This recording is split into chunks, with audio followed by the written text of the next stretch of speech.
तो आज हम लोग उसी में आगे बढ़ेंगे।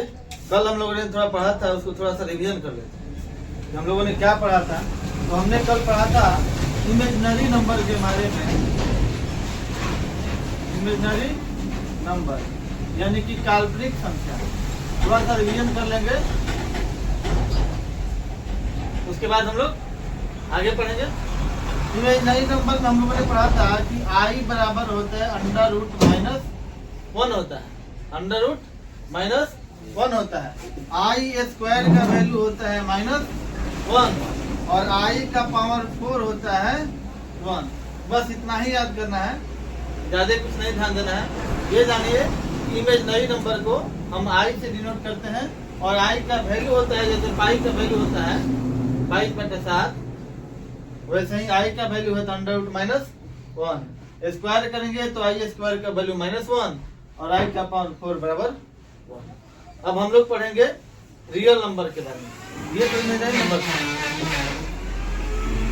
अब आ जाते हैं हम लोग रियल नंबर के बारे में। अब जो भी पढ़ेंगे वो सब रियल नंबर है। रियल नंबर,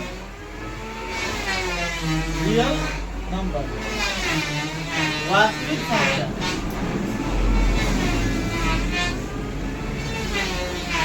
रियल नंबर यानी कि वास्तविक संख्या। अब इसमें बहुत सारा पार्ट होता है वास्तविक संख्या में। अब उसमें एक एक करके हम लोग देखेंगे कि वास्तविक संख्या में पहला हो गया परिमेय संख्या। परिमेय संख्या या यहाँ से हम शुरू करते हैं। पहले नेचुरल नंबर से शुरू करते हैं, उसके बाद पढ़ेंगे परिमेय और अपरिमेय। पहले पढ़ेंगे रैखिक संख्या। रैखिक संख्या यानी कि नेचुरल नंबर। नेचुरल नंबर क्या होता है? प्रकृत संख्या। तो प्रकृत संख्या मतलब होता है गिनती की संख्या को प्रकृत संख्या का। हम गिनती कहाँ से शुरू करेंगे? तो गिनती जब भी हम शुरू करेंगे तो कहाँ शुरू करते हैं? एक से शुरू करते हैं। कहाँ शुरू करेंगे? 1 से शुरू करेंगे। तो गिनती की प्रकृत संख्या ही कोई कहते हैं गिनती की संख्या। गिनती की संख्या यानी गिनती की संख्या, गिनती गिन रहे हैं या प्रकृत संख्या कर रहे हैं, दोनों का मतलब एक ही होता है। गिनती से संख्या पूछे या प्रकृत संख्या पूछे, दोनों एक ही होता है। तो प्रकृत संख्या शुरू कहाँ से होता है? जहाँ से काउंटिंग शुरू होता है। तो काउंटिंग कहाँ शुरू होता है? गिनती 1 से। तो 1 से शुरू कीजिए। 1 2 3 4 5 6 7 डॉट डॉट अनंत तक बढ़ते जाइए। इसको इनफाइनाइट कहते हैं। इन्फिनिटी कहिए चाहे इनफाइनाइट कहिए, चाहे इसका सिंबल ऐसे होता है, दोनों एक ही होता है। तो प्रकृत संख्या का मतलब हुआ गिनती की संख्या। गिनती की संख्या को प्रकृत संख्या कहते हैं। अब इसका परिभाषा लिखना है तो क्या लिखेंगे? मान लीजिए ये तो हो गया, लेकिन इसको सही तरह से अगर सेंटेंस में परिभाषा लिखना है तो क्या लिखेंगे? यह लिखेंगे कि गिनती की संख्या को, गिनती की संख्या को प्रकृत संख्या कहते हैं। प्रकृत संख्या कहते हैं। गिनती की संख्या को क्या कहते हैं? प्रकृत संख्या कहते हैं। All natural number are known as, all counting numbers are known as natural number. सभी गिनती की संख्या को क्या कहते हैं?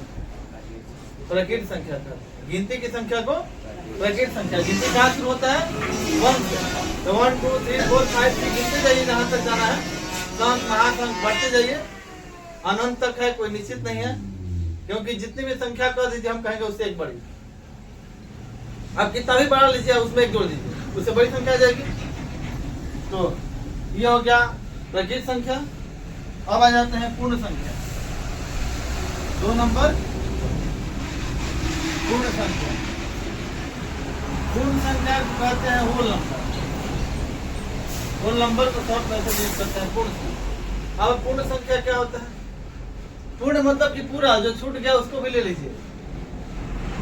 तो कल हम लोगों ने पढ़ा था कि अंक 10 होता है। पहला हो गया 0 और दूसरा हो गया 1 से लेके 9 तक।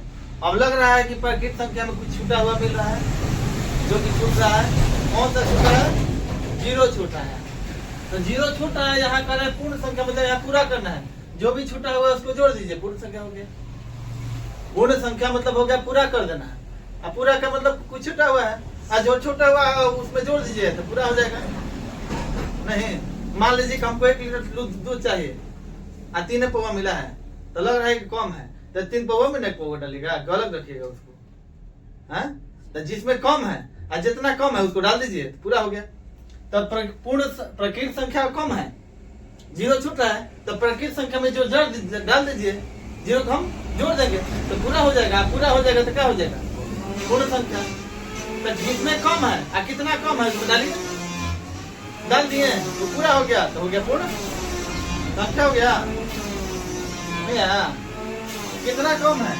अच्छा, प्रकृत संख्या में लग रहा है कि छूटा है 0, तो 0 ने कम है, तो प्रकृत संख्या लिख दीजिए। यहाँ लिखिए प्रकृत संख्या 1 2 3 4 5 डॉट अनंत, यहाँ लिख दिए। इसमें छूट क्या रहा है? 0, तो इसमें 0 जोड़ दीजिए, 0 रख दीजिए, हो गया। ये क्या हो गया? पूर्ण संख्या हो गया। जो छूटा है उसको जोड़ दिए, पूरा हो गया। पूरा हो गया तो कहते हैं पूर्ण संख्या हो गया। तो इसका परिभाषा कैसे लिखेंगे? इसका परिभाषा लिखेंगे कि प्रकृत संख्या के समूह में, प्रकृत संख्या के समूह में 0 जोड़ने पर, 0 जैसे लिखिए, शून्य कहिए, जो कहिए 0 ही लिखना है, चाहे आप इंग्लिश में लिखिए, हिंदी जैसे लिखिए। 0 जोड़ने पर वह समूह पूर्ण संख्या का बन जाता है।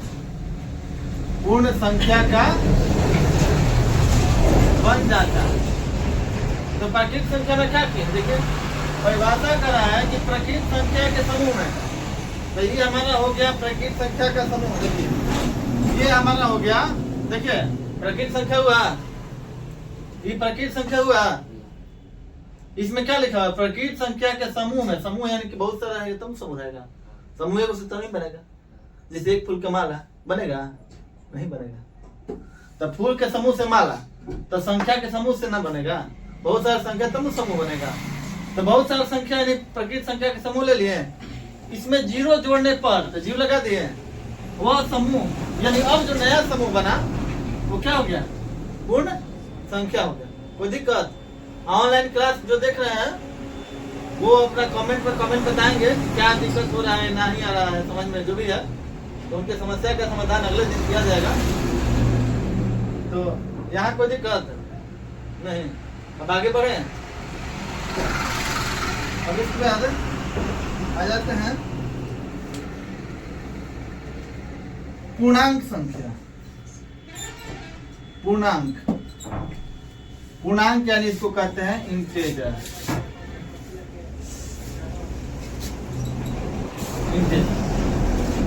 पूर्णांक मतलब क्या होता है? पूर्णांक मतलब होता है पूरा अंक। अब देखिए, पूर्णांक समझने का मतलब क्या है? पूर्णांक समझने का यहाँ प्रयोग है कि जब हम परिमेय और अपरिमेय पढ़ेंगे, क्या पढ़ेंगे? परिमेय संख्या और अपरिमेय संख्या, तो वहां पे अंतर आता है कि पूर्णांक क्या है। क्योंकि जब 10वां क्लास में जाइएगा तो वहां पढ़ेगा कि पूर्णांक संख्या और परिमेय संख्या बराबर नहीं होता। तब पहले पूर्णांक समझना पड़ेगा, परिमेय समझना पड़ेगा, और तब समझना पड़ेगा कि दोनों में अंतर क्या है। जैसे यही कहा जाए, यहाँ देखिए, यहाँ पे दो क्वेश्चन बनता है कि क्या सभी प्रकृत संख्या को हम पूर्ण संख्या कह सकते हैं? जितना प्रकृत संख्या है उसको हम पूर्ण कह सकते हैं। जितना प्रकृत संख्या है वो सब पूर्ण में है। जितना प्रकृत संख्या है दिख रहा है, ये पूर्ण संख्या में है कि नहीं है? है। तो जितना प्रकृत संख्या उसको तो पूर्ण संख्या कह ही सकते हैं, क्योंकि इसको कहना है और इसको ये कहना है ना। देखिए, समझिए ध्यान से, प्रकृत को पूर्ण कहना है तो प्रकृत वाला सब पूर्ण में है तो कह देंगे जो तुम्हें कहा है नहीं अजीब हटा दीजिए। अब बताइए तुम में कोई अंतर है तो सभी प्रकृत संख्या पूर्ण में मिला है कि नहीं मिला है मिला ना तो कह सकते हैं कि सभी प्रकृत संख्या पूर्ण संख्या है। लेकिन अब यहाँ ध्यान दीजिए अब कह देगा कि क्या सभी पूर्ण संख्या प्रकृत संख्या है तो सभी पूर्ण संख्या में देखिए अब ये भड़का दिया मान लीजिए यहाँ से यहाँ तो मिल रहा है सभी पूर्ण संख्या को हम प्रकृत कर सकते हैं कैसे तो सभी पूर्ण संख्या में यहाँ से यहाँ तो मिल गया ये तो लग रहा है कि हम कह सकते हैं लेकिन ये तो जीरो है ना यही काम बिगाड़ रहा है। और पूर्ण संख्या में जीरो है लेकिन प्रकृत में तो सभी पूर्ण संख्या को प्रकृत संख्या नहीं कर सकते लेकिन सभी प्रकृत को पूर्ण देखो नोट डाल के लिख लीजिए नोट लीजिए उसके बाद हमें लिखवाएंगे यहाँ नोट डाल के लिख देते हैं नोट नंबर 1 सभी प्रकृत संख्या को सभी प्रकृत संख्या को पूर्ण संख्या कह सकते हैं पूर्ण संख्या कह सकते हैं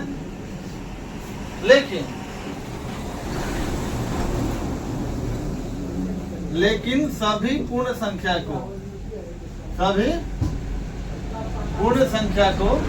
प्रकृत संख्या नहीं कर सकते नहीं कर सकते कोई दिक्कत सभी प्रकृत संख्या को हम पूर्ण कर सभी प्रकृत को हम पूर्ण कर देंगे लेकिन सभी पूर्ण में जीरो काम बिगाड़ रहा है इसलिए सभी पूर्ण को हम प्रकृत संख्या नहीं कर सकते। यहाँ तक में कोई दिक्कत है ना आगे बढ़ा जाए अब आगे बढ़ा जाए इंटेजर के बारे में इसको हम निकाल देते हैं।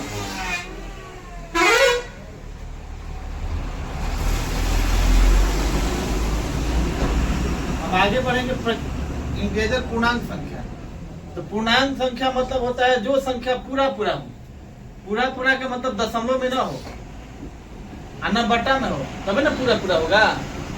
अब कहेंगे 1/4 तो पूरा थोड़े है यानी कि 4 भाग में 1 पूरा नहीं हुआ पूरा का मतलब हुआ एकदम रसगुल्ला हम पूरा रसगुल्ला लेंगे सुजग यानी एक हो में टूटा फूटा नहीं होना चाहिए उसी को कहते हैं पूर्णांक।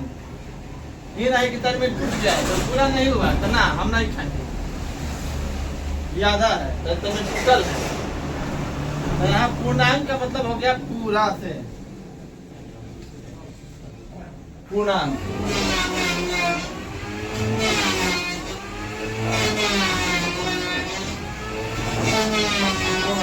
तो पूर्णांक का मतलब हो गया पूरा अंक पूर्ण अंक बराबर पूर्णांक।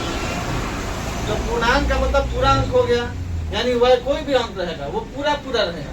जैसे अब कह दे पूर्णांक में 3/4 तो क्या पूरा लग रहा है नहीं तो पूर्णांक नहीं होगा। पूर्णांक जब भी रहेगा यानी कि जब भी हमको सिंघाड़ा चाहिए एगो चाहिए टूटल नहीं चाहिए ये नहीं कि आधा ले लीजिए तो नहीं हम नहीं लेंगे। जैसे कोनो बच्चा होता है कि हमको जलेबी मिठाई है ना तो हम एक लेंगे ना तो लौट जाएंगे नहीं हमको एक चाहिए तो लौट जाएंगे। हाँ कोनो कहता है 2 गो चाहिए 1.5 गो नहीं चलेगा तो नहीं चलेगा 2 गो चाहिए। तो जब भी यहाँ पे कोई संख्या आएगा तो पूरा आएगा न कि वो बचा में आएगा न दशमलव में आएगा। जब भी आएगा तो एकदम सोझा आएगा में टूटा कटा पीटा नहीं होना चाहिए। तो पूर्णांक होता है 2 प्रकार का। पहला हो गया धनात्मक पूर्णांक इसको कहते हैं पॉजिटिव इंटीजर।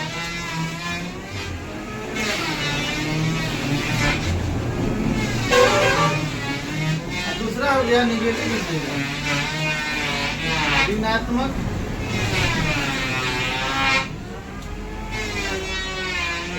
पूर्णांक यानी इसको कहते हैं निगेटिव इंटीजर।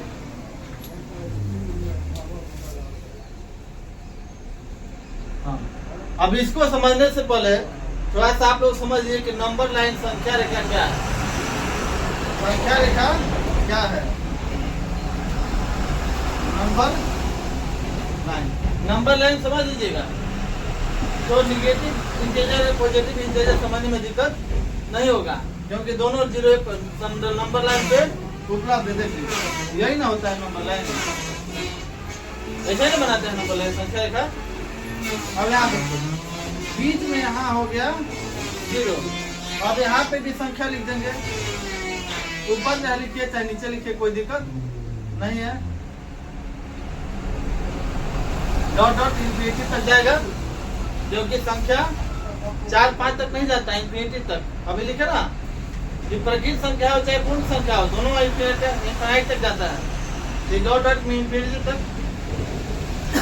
इधर से भी आएगा 1 2 3 4 5 6 डॉट डॉट। अंतर क्या रहेगा दोनों में? अंतर यही रहेगा कि जीरो के जो दाईं ओर रहेगा, जो भी संख्या जीरो के दाईं ओर रहेगा वो प्लस में रहेगा। कैसा रहेगा? यानी कि पॉजिटिव रहेगा। और जो जीरो के बाईं ओर रहेगा वो कैसा रहेगा? ऋणात्मक, यानी कि माइनस। समय माइनस लगा दीजिए, माइनस माइनस माइनस माइनस। अब ध्यान दीजिए, यहाँ से जो इस ओर सिंबल आ रहा है वो सारा क्वेश्चन क्या होगा? ये माइनस में रहेगा। तो इधर जीरो से जो बाईं ओर आ रहा है इसका वैल्यू कैसा है? नेगेटिव है। नेगेटिव नहीं, नेगेटिव का मतलब ऋणात्मक। ऋणात्मक का मतलब जिसमें माइनस का चिन्ह लगा हो। तो देखिए -1 -2 -3, तो माइनस यानी कि ऋण लिया हुआ है, तो ऋणात्मक संख्या हो गया, नेगेटिव हो गया अब इसका वैल्यू। अब यहाँ देखिए जीरो के दाईं ओर जाइएगा, इसका वैल्यू कैसा है? बोलिए। पॉजिटिव है। कैसा है? पॉजिटिव है। अब देखिए, अब यही समझना है। और जीरो क्या हो गया? जीरो देखिए, अब ध्यान से देखिएगा तो लगेगा कि जीरो के बाएं नेगेटिव है, जीरो के दाएं पॉजिटिव है, तो जीरो क्या है? नहीं, समस्या लगता है ना कि जीरो बीच में है। जैसे पढ़िएगा साइंस में कि 7 से कम है तो एसिड है, 7 से ज्यादा है तो बेस है, तो 7 कौन है? तो उसमें तो लिखा हुआ है 7 साल्ट है, लवण है। 7 से कम है तो अम्लीय है, 7 से ज्यादा है तो क्षारीय है, 7 है तो लवण है। यहाँ पे कह रहा है कि 7 से कम है तो निगेटिव है, 7 से ज्यादा है तो पॉजिटिव है, तो 7 वाला क्या है? दोनों। अब नहीं कहेंगे कि 7 से पीछे है तो दोनों है, इन्हों से चिन्ह ले बोले लीजिए, इन्हों से बोले उठा लीजिए और दोनों मिला दीजिए। ऐसा नहीं है। ये नहीं कि सामान घट रहा है तो थोड़ा सा हम अपने में से शेयर कर रहे हैं, थोड़ा सा आप में से शेयर कीजिए। जैसे 2 हुआ, मैं आदमी 3 हुआ है, एक काम कीजिए, हम अपने में से थोड़ा सा काट के देते हैं और थोड़ा सा वो देगा, दोनों बराबर हो जाएगा। तो यहाँ वो काम नहीं करना है तो गड़बड़ हो जाएगा। जीरो कहता है zero is neither negative, neither negative not positive. Zero zero नहीं धनात्मक होता है, नहीं ऋणात्मक होता है। जीरो नहीं ऋणात्मक होता है, नहीं धनात्मक होता है। लिख देते हैं कि जीरो नहीं धनात्मक होता है, नहीं धनात्मक होता है और ना ही ऋणात्मक होता है। ऋणात्मक होता है तो दिक्कत। जीरो को ना तो धनात्मक कहेंगे, नहीं ये नहीं कहेंगे कि जीरो प्लस में है, ये नहीं कहेंगे जीरो माइनस में है, आई भी नहीं कहेंगे कि जीरो प्लस है माइनस है। जीरो प्लस और माइनस के बीच में है। जैसे साइंस पढ़िएगा तो मिलेगा वायरस क्या है, तो वायरस ना सजीव है ना, ये सजीव और निर्जीव के बीच की कड़ी है। सजीव भी है निर्जीव भी है, लेकिन दोनों नहीं कह सकते हैं। एगो के एक ही ना कहेगा तो कहेंगे सजीव और निर्जीव के बीच को कहते हैं क्या? विषाणु, वायरस।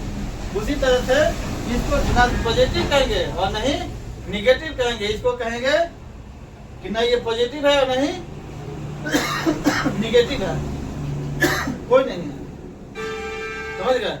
अब यहाँ से देखिए, अब हम लोग का पॉइंट या टॉपिक ये है कि धनात्मक पूर्णांक क्या है, सवाल ये है ना, और ऋणात्मक पूर्णांक क्या। अगर आपने ये समझ लिया तो धनात्मक पूर्णांक का ऋणात्मक पूर्णांक आपने समझ लिया।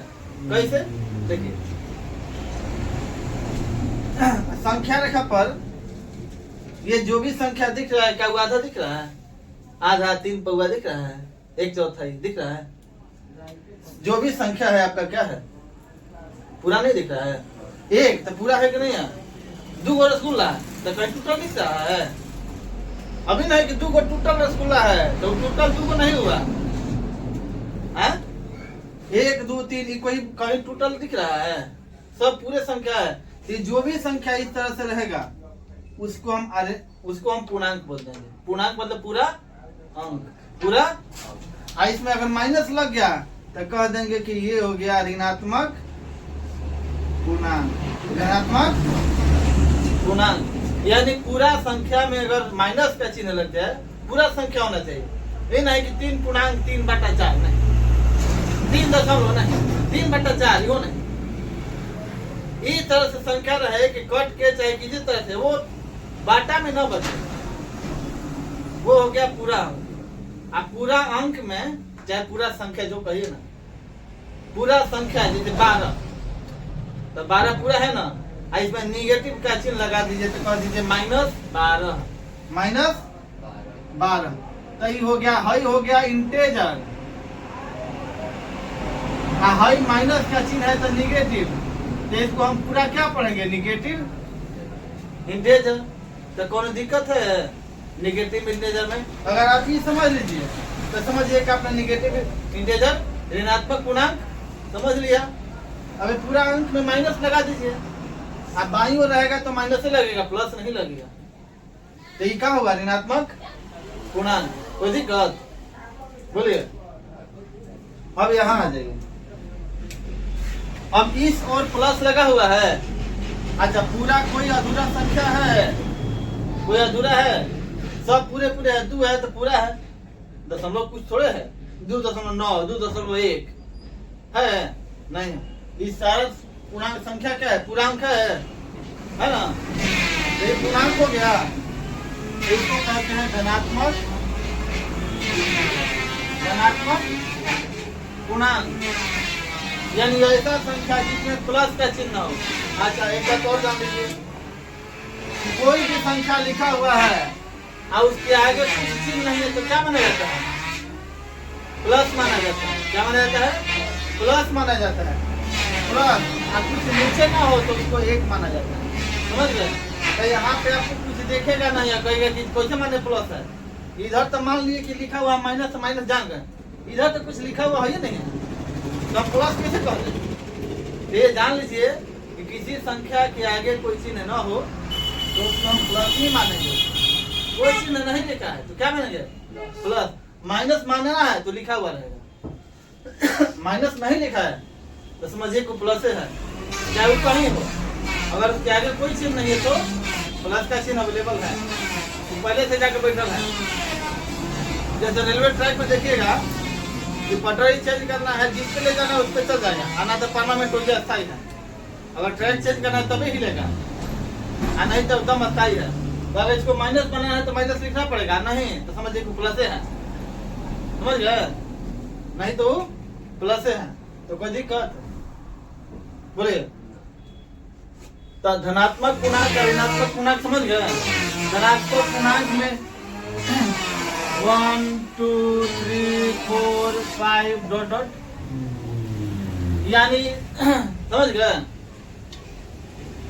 तो धनात्मक पूर्णांक ये हो गया प्लस में, और ऋणात्मक कहेगा तो -1 -2 -3 -4 -5 डॉट डॉट माइनस इंफिनिटी तक चल जाइए। ये हो गया ऋणात्मक पूर्णांक। पूर्णांक में एक ही चीज ध्यान रखना है, पॉजिटिव हो चाहे नेगेटिव, संख्या जो है वो हमारा पूर्ण होना चाहिए।